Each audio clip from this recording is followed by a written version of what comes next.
Mensa is a society for people with high IQs. Let's solve some challenging puzzles and test your IQ. We are at a birthday party and playing a fun game called musical seating. Guess whose birthday it is?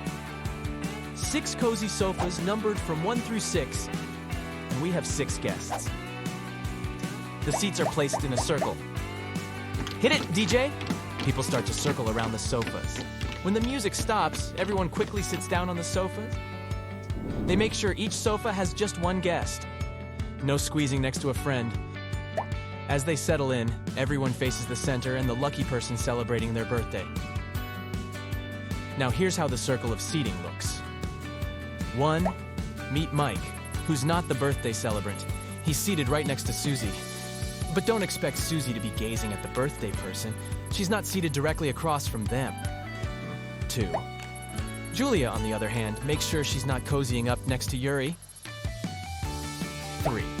Nat is a pro gamer and gets seated first. 4. Victor is 2 seats to the right of Julia. 5. Yuri, meanwhile, makes sure he's at least a couple of seats away from the birthday person. The million-dollar question is, whose special day are we celebrating today?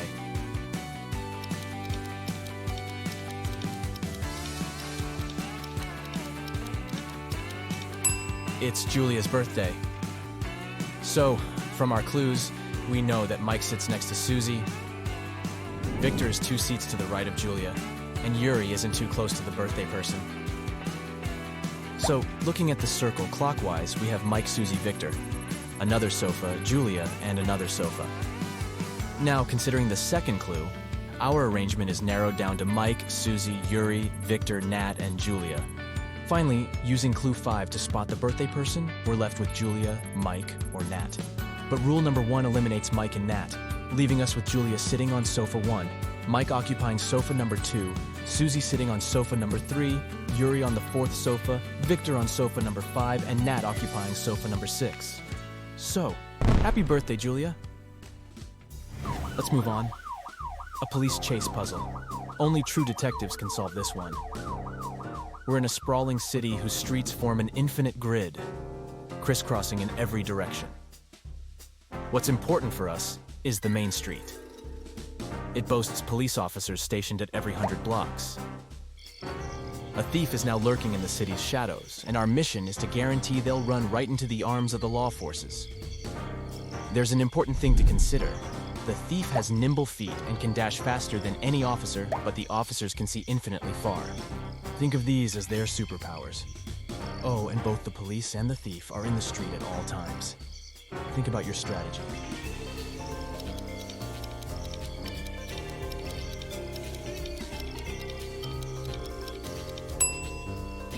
We will start by dispatching officers to patrol the streets, running perpendicular to the main street.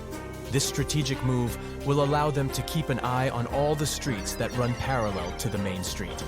With this 2-pronged approach, we've got every corner of the city covered, and there's nowhere for our wily robber to hide.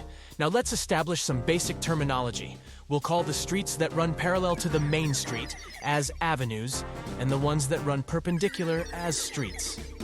We'll number the streets from negative infinity to positive infinity, creating a neatly organized cityscape. Our operation starts with officers stationed on the main street at streets 0, positive 100, negative 100, positive 200, negative 200, and so forth. To crack this case, we're rolling out a 2-part plan. Step 1. As soon as the chase begins, the officers stationed on the odd hundreds will set off towards street 0. Meanwhile, the officers on the even hundreds will hold their ground. This maneuver ensures that our slippery suspect is confined to a city district that's only 200 blocks wide.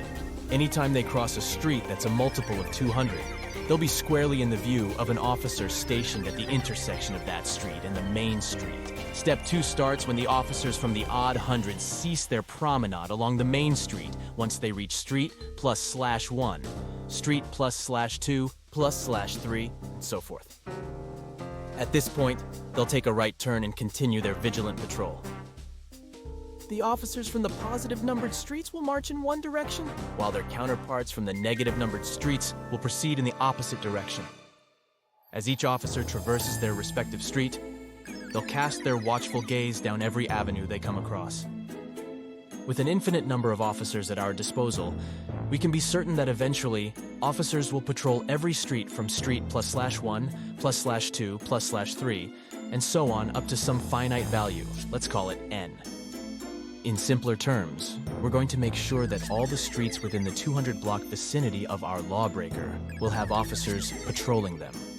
If our thief wants to remain at large, their only option is to hide on one of the avenues. But sooner or later, as our officers venture away from the main street, scrutinizing every avenue they pass, the cat-and-mouse game will be over. Mission accomplished. 3 switches are in charge of lighting up 3 bulbs in a special way.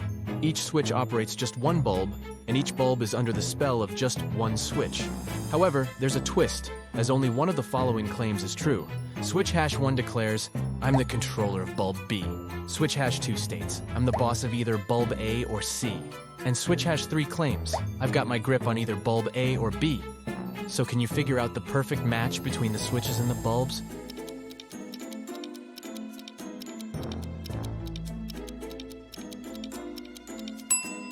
If you said switch #1 goes with C, switch #2 gets on with B, and switch #3 pairs up with A, then you solved the puzzle. The key is that only the last statement is true. If the first statement was true, then the other 2 would have to be false. This would create a problem because switch #1 would have to control both B and C.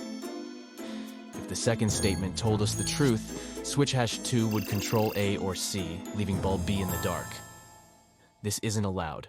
Lastly, if the third statement was true, then switch #3 would control A or B, making switch #1 control A or C, and switch #2 control B. This arrangement works. Voila! The first 2 statements are not true. The next puzzle is a morning dilemma. This one is from the Department of Physics of Oxford University. So you're running late for work, but also craving a caffeine kick. You pour yourself a steaming cup of black coffee, but it's hot to handle. How can your cuppa cool down more effectively? You have 2 options. You can go all in, adding milk right away, and then patiently twiddle your thumbs for a few minutes before taking a sip.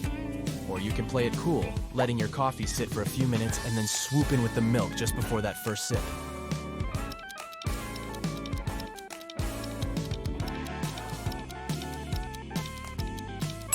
The winning ticket is the second option. Here's why. Your coffee starts off hotter than in option 1 when you introduce the milk. The thing is, hotter things have a knack for cooling down faster, thanks to a bigger temperature gap with their surroundings.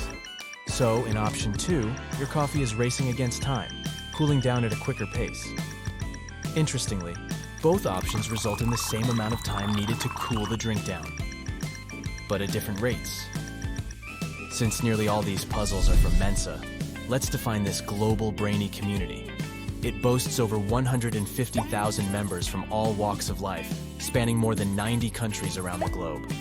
But what exactly do they do? Imagine a bustling place where members dive into the intellectual deep end through captivating lectures, enlightening journals, and special interest groups.